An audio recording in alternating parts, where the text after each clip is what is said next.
Okay, class, I want to welcome you to week 8 of Western Civ 104. And we certainly had a lot of work to do this week. I think you guys did a great job. And I just always remind you, as I'm putting in some of these papers, I've mentioned this before, I just always want to remind you, when it comes to the papers, I'm looking first before I read your paper to see if I'm recognizing material that was brought up in the lectures or the documentary clips, and then I'm reading your work. I still have a lot of you that are kind of putting a lot of fillers in, and so I just want you to try to remember, I'm allowing you to write shorter papers, but I want you to just make sure that I'm seeing concrete things that we discussed that were brought up in the class and in the documentaries. Okay, really, when you're taking notes or when you're watching these video clips or seeing these things, you should be making notes that would be information that will be in Sunday's papers. That's going to be the most helpful thing, right? So I just want to throw that out there again. I hope all is well. I really think that most of you have got the flow of this class, even when I'm critiquing a little bit some of your papers and maybe you're not getting full points. Those of you who are in my class are basically doing well, and it looks like you're learning. And just know that sometimes when I'm writing some critiques, that I'm trying to give some positive feedback that will be helping you for the next papers.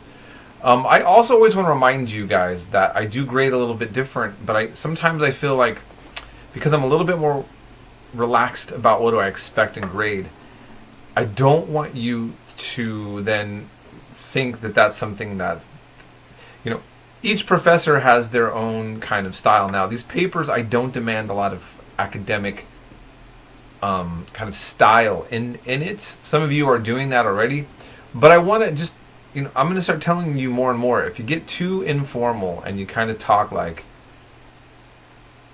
in a way that's very slangy and just doesn't feel like a college paper, I'm going to remind you, just don't keep that up as a habit, okay? That's all. So, again, you guys are doing great. Okay, I just want to say a few things about what we just have been learning, and I want to talk a little bit about this topic we have at hand. So, I noticed a lot of you, and this happens so much.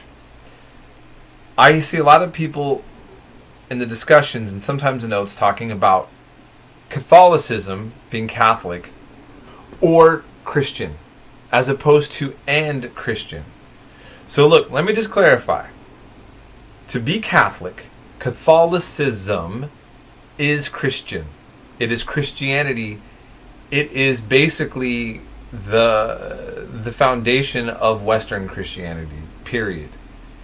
And it ends up being the foundation that evolves into Eastern Christianity, period. So you have Eastern Orthodox and the Roman Catholic Church. All of those are Christian. Now, people who practice Christianity have debates about what a real Christian is. Okay?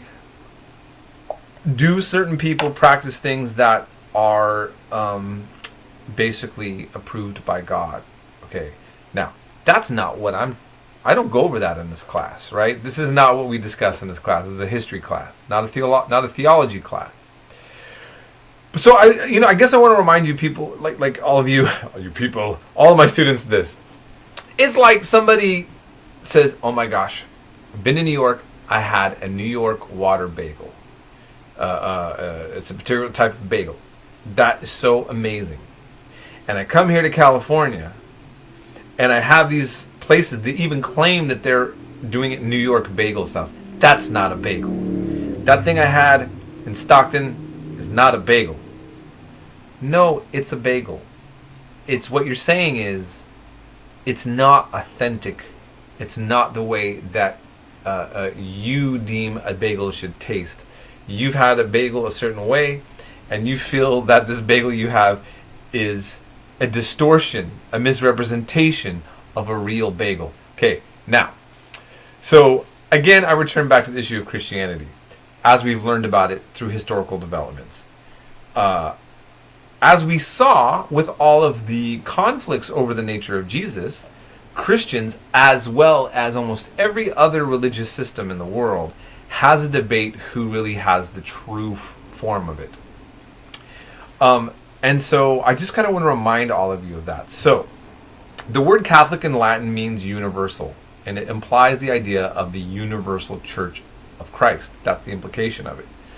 And so, but again, we will learn at the end of this class, and you usually start at the beginning of the next section of Western Civ, the Reformation that will shock Europe and will create a bloodbath that is so similar to what we see in Syria now and what's happened in Iraq, of Christians again killing each other like they did early on, over what is a real Christian. Okay, so I just wanted to kind of remind us of that as we just kind of went and discussed all these different councils. So then here's the other side of it. All those different councils and all that, those different kind of ceremonies and all those things, the majority of American Christians do not feel beholden to that. It doesn't even read. So this I also want to kind of make clear to everyone. While it's true that there are many different versions of Christianity, Protestant Christianity, especially the kind that is just like what is popular in America now, like mega churches or what are considered evangelical, where they just have a Bible and they go to a church that they pick, and the pastor may or may not be from any graduate from a big university or not. It could be a self-appointed person who claims, and I'm not again debating if this is true or not. They might say that the Holy Spirit of God directed them. In other words, they're not being blessed by an institution. This is a more kind of grassroots, some say democratic form of Christianity. Well, what ends up happening is it looks very, very different than from a Catholic church or Eastern Orthodox or Assyrian Church of the East. I mean, so different that it's almost kind of like you really think it's like two. It seems like they're not the same religion. But I'm just saying that they're two different versions. And so I just kind of, again, I wanted to clarify this for anybody who's maybe didn't grow up in this environment, and for all the various reasons, I hope that's more clear. Now, that took a little bit too long on that. Just to say also again, a lot of you were confused about the term Germanic in Germany. Germany is now in English, in our English language is the word we use for a place that in German is now called Deutschland. Okay,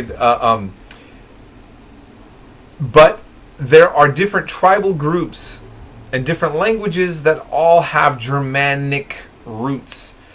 The Dutch people, the Netherlands, are Germanic. All of Scandinavia, Germanic. And aspects of the British Isles are Germanic. Okay? And the English language is, except that it's so influenced by Latin because of Christianity, and the French because of the Norman conquest and all these other things, that it makes sense that we almost feel like we're a Latin-based language. There's a reason for that. So we're actually technically Germanic, but we really have a lot of functioning like a Latin-based language. Okay. So anyway, I'll move on from that as well. On to this thing with Islam. I'm going to have you watch this documentary. Look, when it comes to the topic of Islam, especially these days, many different subjects, but right now, I just get a little bit annoyed with how there's like no nuance. Islam is pure evil, it's pure good. Islam's role is 100% positive, it's 100% negative within the world. Nothing works that way. There's no 100% anything, okay? Like, I really want to make this clear. The best history books that I ever read are the ones that make you realize this thing called nuance, okay? Now, does this documentary have that nuance? I think it has the nuance in the sense that for many of you, this will be your first exposure to the idea that Islam had did positive things that not just for the world, but actually that affected the European, the Western world. So that will create nuance from you in your approach to how you maybe view the historical legacy of Islam. But this documentary probably could have used a little bit more nuance in the sense that the role of Islam within Spain, for example, sometimes it was really bad in terms of the treatment of the rest of the population. Other times it was good. Keep this in mind. Spain was an Islamic ruled country for almost 800 years, around 800 years, like just shy of 1,000 years. How old is the United States? Many of you will never even have heard of this before. Now, a lot of stuff can happen in centuries, good or bad. So, when we talk about the legacy of a people, so like right now, think about this: how the United States started off. We kill the inhabitants that lived here. We have slaves from Africa. But let's say that we go in another several hundred more years. Let's say that it takes us a century to kind of resolve these racial tensions that we have and the legacy of how things got started in the United States. Let's say, to be positive, that we really actually deal quite well. I don't know if we're doing that now, but let's say that we really resolve some of these bigger societal tensions that are rooted in these negative historical aspects of U.S. history.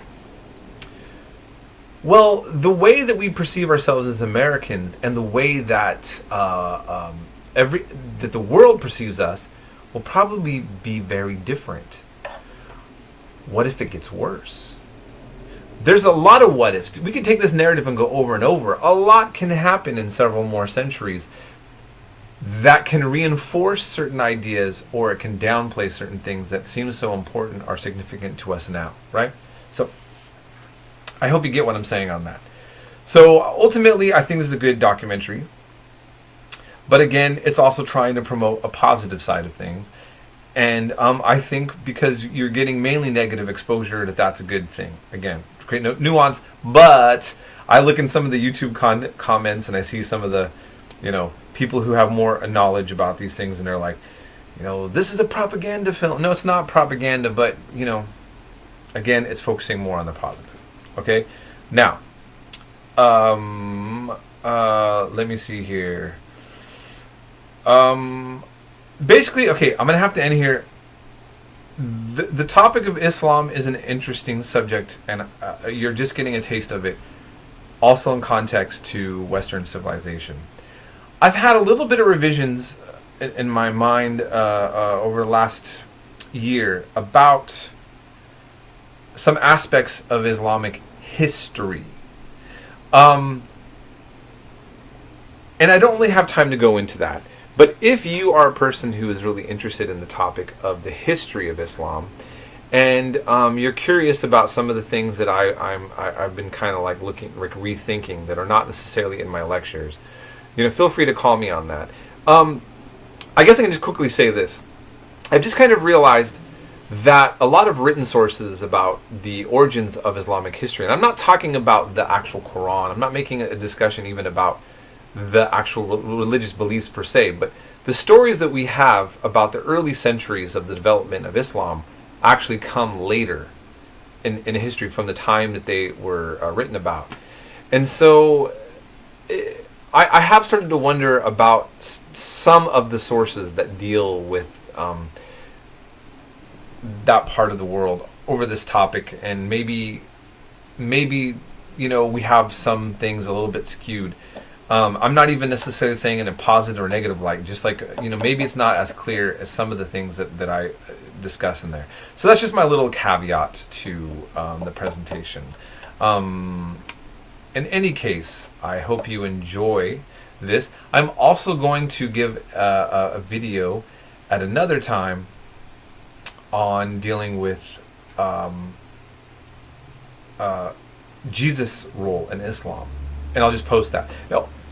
And this last thing I'm going to do, I'm going to post this clip showing you how to be Catholic in the United States decades ago was considered really negative culturally, or had a lot of and now it's just so different. So anyhow, have a great week. Contact me if you need me, and sorry again for this announcement taking so long. We will be in touch.